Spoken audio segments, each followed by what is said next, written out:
The neighbors see Marta Voss on her hands and knees in the frozen field, and they stop their wagons to stare. It is October of 1903 in the high plains of eastern Montana, and she is measuring ground with knotted rope. She paces 12 feet, drives a stake, paces 12 more, drives another, marking her rectangle. She walks the rectangle she has made and nods, ending a long argument inside her head. Old Dirksen pulls his horses up. What in creation are you doing, Marta? He calls. She doesn't look up. Digging, she says. Digging what?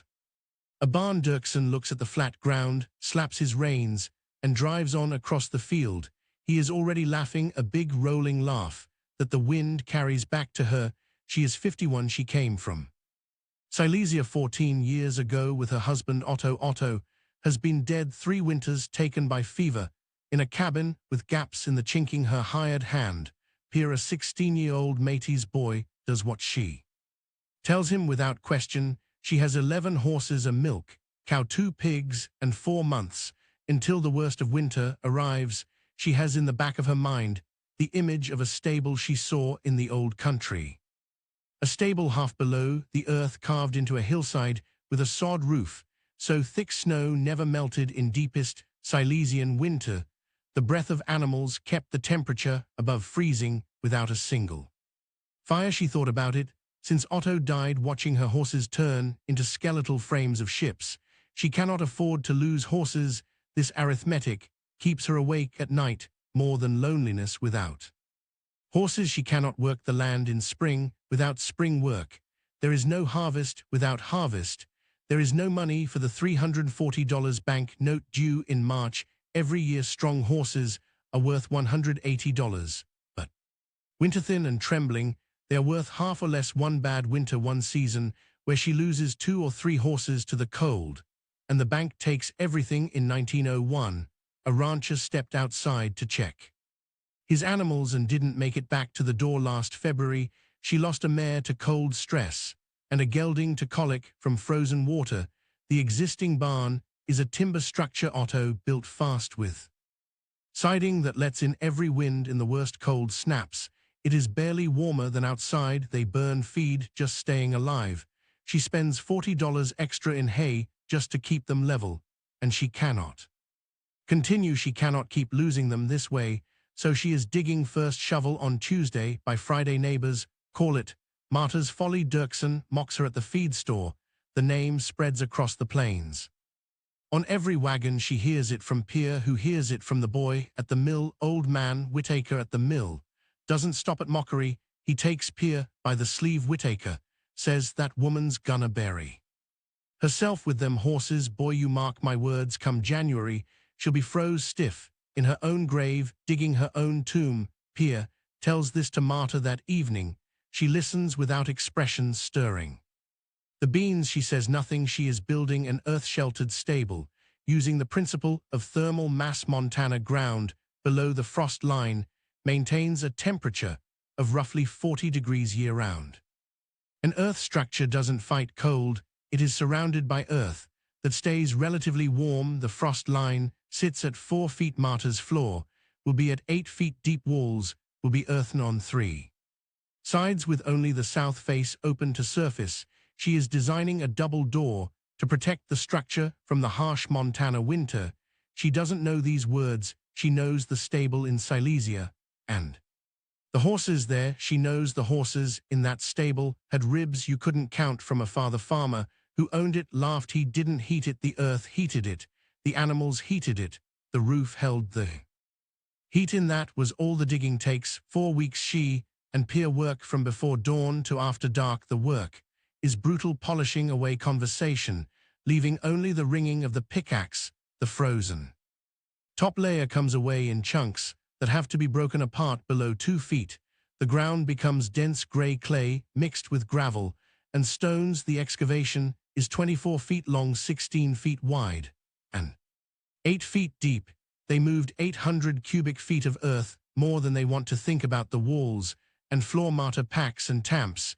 She lines the floor with a 4-inch layer of river gravel, then a layer of packed clay. She mixes with straw technique, creating smooth earthen plaster. The walls she treats the same way, working the clay-straw mixture into every gap and crack. This mixture is called cob. The binding straw with clay gives the wall tensile strength. It keeps it from cracking and adds insulation value to the mass of surrounding earth. The cob work is slow. Marta mixes it in a trough, wetting the clay with well water. She folds in straw with her hands and feet like bread dough until it holds together too dry and it cracks too wet and it slumps. She ruins 3 batches, finding the proportion. She remembers her grandmother's way with sudden clarity. As her body does the work, her hands remember before her mind does. She presses a ball against the wall and it holds. Pier watches the roof joinery, 16 lodgepole pines notched with half-lap joints, locking without iron nails. Pier, used to construction using spikes and hope, is surprised by the precision of notching. Her father built barns here. They build fast and drafty. Unlike the structures she remembers over logs, she lays poles, brush willow branches, and 12 inches of loose golden straw, then 8 inches of sod blocks.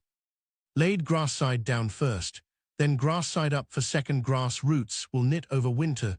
The roof will be a living thing, breathing and insulating. The assembly carries insulating value near R30. Though Marta has no number for it, she only has the memory of snow staying on the Silesian roof. Until April thaw, the south face is framed with timber and fitted with a double door system Marta designs.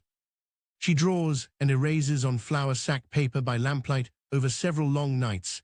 The outer door is solid board and batten. The inner is a frame stuffed with grass. A dead air pocket between the doors serves as a thermal break, slowing the cold. This cold room acts as an airlock. She calls it the breathing space. The first setback.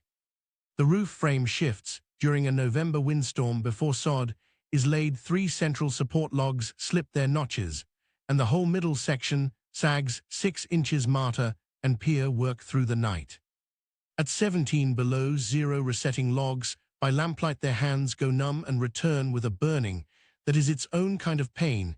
They reset every joint, add diagonal bracing, and drive wooden pegs through each connection. The white oak pegs swell with moisture from the green lodgepole logs, locking the joints tight.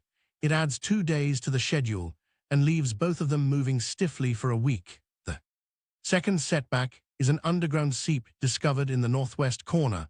After 3 days' rain, 2 inches of 38-degree water threatens to chill the floor and refreeze. Later they dig drainage channel along the north wall, filling it with gravel and pipe. They use clay pipe salvaged from a collapsed cistern on a neighboring abandoned homestead. The moisture reduces to a manageable level that the gravel floor and straw can absorb. Marta packs fresh cob against the northwest wall, pressing clay straw mixture into every crack outside. The wall is 40 below. Inside, the clay holds at 42 degrees. The seep slows to a manageable weep, held back by the dense insulated earthen walls. By mid-November, the structure is complete enough to move the animals in. Though Marta doesn't call it complete, she is still tamping, still packing, still hanging the second door, still hauling extra straw for bedding. The bedding itself will add warmth through the slow biological heat of decomposition. The horses are in. Pier presses the back of his hand to the clay wall and looks at Marta with unforgettable expression. It's warm, he says. Not warm, she says. Warmer. Dirksen sees the mound from the road and stops his wagon. He studies the low structure. He studies the sod roof and snow gathering. It looks like a grave. He calls good grave. Keep things, Marta says, and goes back inside. Helga tells the story at the church social, with a comedian's timing mocking the buried horses. She imagines them as 12 frozen statues in an earthen tomb, the audience laughing genuinely. It is the kind of laughter that comes from a community under pressure, laughter that is also relief. August Bremer, who runs the county's biggest spread, stands at the fence line with thumbs in his suspenders. What are you going to do when it gets cold, Marta? You can't put a stove in that thing. I'm not going to put a stove in it. The earth keeps it warm, she says. Bremer makes a sound, tips his hat, and leaves, deciding her folly is beneath any further argument. Outside it is 12 degrees inside the Earth stable. The mercury thermometer reads 41 degrees P, measures it twice standing with the thermometer, looking at clay walls and horses breathing. Easily it works, he finally says. It works, she agrees, their voices hushed. In the sanctuary, Marta is not celebrating. She knows November and December are only practice for the reckoning to come. She hauls extra bedding, straw and stacks, feed inside to avoid opening doors in deep cold. Marta checks every roof joint and finds a small gap where the clay dried and cracked. She mixes fresh cob and presses it into the crack with her fingers until it is flush. Working alone at night, she presses her open palm flat against the clay wall and holds it. The clay is 42 degrees, patient and constant in a way no fire can match or approximate. She feels the earth give back a steadiness that is almost like a promise in the dark. She thinks, hold, just hold, not knowing if she speaks to the wall or to herself. The sky on the 4th of December is the kind of sky that old-timers read like scripture, high and thin and white-yellow at the horizon. A haze around the sun means moisture. The smell of the wind from the northwest has a metallic edge that every creature knows. Horses in the Earth stable are restless all afternoon. The cow stands with her head low. Even Pia, who grew up in weather like this, is quiet in a different way. Marta brings in hay, fills the trough, and latches both doors of the breathing space. She looks at the regular barn and is glad there is nothing in it to lose. Neighbor lights are warm and ordinary. Bremer's big barn stands proud half a mile north.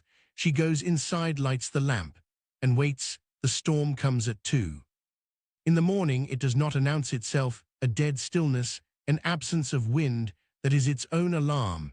Then it arrives, a wall of sound and force that strikes the house like a physical blow. By 3, Marta is checking her barometer, the needle lower than the instrument seems designed for the wind, comes in pulses, finding new gaps in the house walls to speak through. By 4 in the morning, her outdoor thermometer reads -22 degrees. By 6, as a grey false dawn fails to materialize, it reads -38. Wind makes the readings meaningless on flesh, but the actual temperature is moving in one direction. Marta puts on everything she owns in layers and goes to check the stable at 7. Opening the door, the cold seizes her like a hand around the throat. Immediate and total, the wind finds every gap in her clothing with the precision of something alive and hungry. She bends her head, counts her steps, and reaches the breathing space door in seconds. The snow drives horizontal in the dark. She can see nothing beyond 3 feet inside the breathing space. The wind stops. This is the first revelation. Her thermometer reads -31 in the breathing space, cold but breathable. The roar of the wind is a low groan. Then she opens the inner door. The smell of hay and manure reaches her, the warm animal smell of resting horses. She stands in the doorway. The air on her face is not painful. Mercury moves 14 degrees above zero outside. As she stands in the doorway, it is -38 degrees Fahrenheit. Inside this earthen room, it is 14 degrees above zero. The difference is 52 degrees. The horses are not shivering. They watch her with calm dark eyes and ears forward. Pia, who slept in the stable for warmth, is sitting up and blinking in the straw. 52 degrees warmer than what's out there, Marta says. Pia stares at her in shock. He is quiet, listening to the muffled groan of wind and the creak of the roof. She explains it the way her grandmother would, without physics, but with precision of observation. The Earth is at 42 degrees and will stay that way until March. The Earth is patient and has great mass, requiring enormous cold to change its temperature. The outside cold is intense, but the winter isn't long enough to penetrate 8 feet of earth. The sod and straw roof holds heat that would otherwise fly through drafty timber boards. The animals are themselves furnaces, 11 horses generating body heat through digestion and breathing in a sealed space with earthen walls and sod roof. The warmth has nowhere to go. Heat builds through the night, layering against earth walls that hold it patiently. Without complaint, the storm runs for 61 hours, a relentless assault on the high plains of Montana. On the second day, the outside temperature drops to a terrifying -47 degrees Fahrenheit. At noon, Marta measures the stable interior. It is 17 degrees above zero inside. She writes the number in her small notebook, recording the data alongside feed and birth records. The number sits on the page next to rainfall and hay tonnage, ordinary and precise. On the second day of the storm, Dirksen loses 4 cattle. In his pole barn outside is -47. The interior of the Dirksen barn reaches -41. Livestock cannot survive -41. Their hearts slow, their blood thickens like oil. They go to their knees, their legs fold, and they go down to never rise. Dirksen finds them. 4 shapes stiff on the floor, eyes frosted, white lips blue. One calf is still on its feet, pressing its head against its cold, unmoving mother. Wind howls through gaps, carrying the faint iron smell of frozen, cracked hooves. Dirksen stands in the doorway, his face changing to something haunted. For 20 years, August Bremer loses 2 horses and a mule in his large, proud gambrel roof barn at -47. Outside, the uninsulated interior of Bremer's barn reaches -39. By the third morning, they are down, legs stretched straight on the frozen floor. Bremer stands over them and does not speak. He has no opinion for this. The widow McCreary, who laughed at the social, loses her milk cow, and pigs with less insulation than horses cannot manage -26 in an above ground shed. The tough Jersey cow might have survived, but her water trough freezes solid, first dehydrated and weakened. The cold finds her, then the way cold always finds weakness. The storm's worst hour hits on the second night, with temperatures dropping to -51. Marta checks the stable, counting, noses her thermometer, reads 16 degrees above zero inside, outside -51, inside 16. Above this is a 67-degree difference in temperature. She stands among the horses, holding her lamp. As they watch her in the quiet sanctuary, their breath rises to the sod ceiling, drifting back down as a faint biological warmth. She thinks, this is what the earth gives when you ask it correctly. 67 degrees. She writes the number in her notebook, underlines it once, and closes the leather cover. On December 7th, the storm finally breaks and Marta walks out from her earth stable. 11 horses, the milk cow, and 2 pigs survive in the same condition they began. She walks to the south fence and looks out at the world. The blizzard has made white silence, and snowdrifts remain under a pale winter sun that seems apologetic and weak. Marta Voss stands there for a long time, looking over the frozen plains of eastern Montana. Dirksen comes across the road at noon. He stands at her fence and looks at the mound. He sees the sod roof, snow-piled south face, and steam of horse breath rising from ventilation. They all right? He asks finally. All right, she says, standing by her fortress. He nods, looking at the ground. Lost 4 cattle. He says, I know. Another silence. How warm did it get in there when it was worst? 17 above on the second day, 16 above when it hit 51 below. He does the arithmetic slowly, lips moving. That's 67 degrees difference. He says he is quiet. I reckon I called it a folly. You did, she says. I was wrong. You were, she says, with a flatness that cost too much. Bremer comes 3 days later, after the roads are passable. He leads with a question, his form of apology. He wants to know about the sod roof and the clay walls of her subterranean structure. He examines the double door, looking at the grass-stuffed inner door. With respect and injury, he asks the depth. She tells him 8 feet. He asks about the roof thickness. She lists the layers. Small poles brush 12 inches of straw and 8 inches of sod. Snow is itself an insulator, she notes. He writes none of this down, but listens. The earth does the work. It is not cold. 8 feet down it is patient. It is waiting to give that patience to anything built into it. Borrow what's there. Bremer turns this over. You learned this in the old country. He asks. I saw it in the old country. She says, I understood it. Here he leaves without asking her to help. But she knows he will be back. The memory of lost horses will sand down his pride faster than any words could. Helga Dirksen comes alone that afternoon, signifying she has something her husband doesn't know. She stands in the doorway breathing warm animal, air listening to the earth's quiet earth. Absorbs sound like it absorbs cold patiently completely, and without any drama come in Marta, says, you'll have forgotten what cold feels like once you're inside. Helga comes in, they stand together in the warmth of the earth and the animals. Marta explains the thermal mass, the sod roof, and the breathing space. Once again, the animals are heat sources, eating turns to warmth, and in an insulated space it stays. Helga listens with her whole attention. Why didn't anyone think of this before? She asks. Marta looks at the clay wall, and the texture her own hands made. She thinks of knowledge lost when people move and chase new wrong ways of being. People thought of it long ago. In every cold place in the world, the new world is so sure it invented everything, it forgets the old world. Had winters. Helga asks Marta to talk to August, whose pride prevents him from asking for help himself. Tell him to come see me. Marta says he can decide for himself. She adds firmly. Helga leaves, and Marta stands alone, listening to the rhythmic breathing of her horses.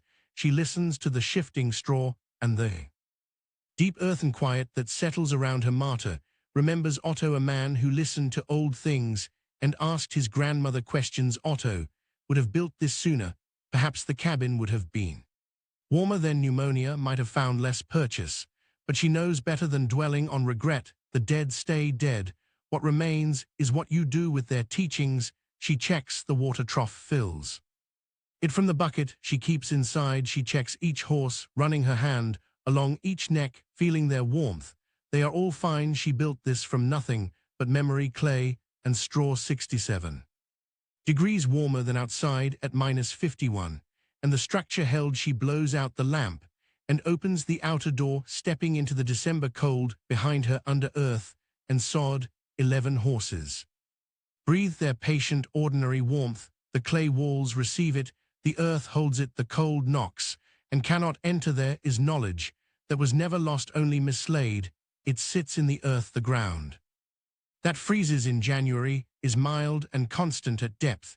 It is old, it is as old as the first cold place, where the first cold person watched an animal crawl into earth. Old world builders knew the earth was an ally, carving into hillsides to survive winters that should have taken them. They stopped fighting what could not be fought and learned instead to borrow from the ground's deeper patience. Perhaps you have a folly that looks wrong from the road, but feels right when you are inside it. Perhaps the mockery is the sign you are doing something worth doing, a testament to your quiet conviction. In the worst night, cold will seize your throat, but the warmth will meet you at the door.